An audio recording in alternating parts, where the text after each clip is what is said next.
Professor Teixeira, in 2021, China announced it had eradicated extreme poverty and lifted some 770 million people out of extreme poverty since 1978.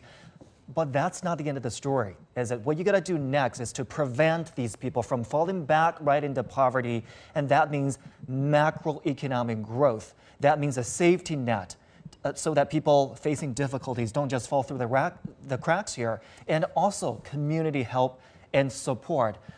What remains to be done here? I think when you take people out of poverty, the big challenge is to guarantee they will not go back, as you said, right? And opportunity economic growth is only one of the pillars of that. But you need much more. You need to create a future for these people. For example, China has a big challenge between rural and urban areas. Is still a big inequality between those two regions.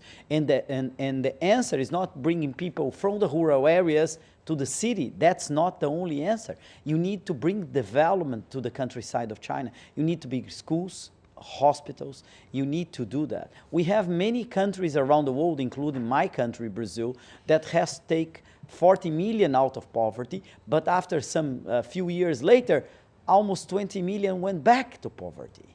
And we need to watch that because that's a constant, a daily pursuit. You need to make sure that the strategy of poverty alleviation is centered on people, not in the system, not in the macroeconomic policies. No, it's centered in the people because you need to create opportunity that can guarantee the future of these people. So we are talking about, for example, policies regarding to healthcare. You're talking about policies regarding to education. You're talking about infrastructure.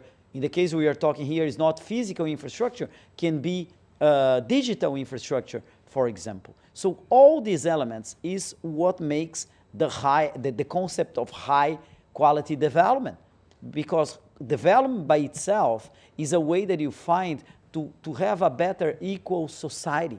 And that's the concept of development. Development is not just economic development, it's much broader, the concept of development. So I think that's the pursuit of China. It's not a 100 meters race, it's a marathon race.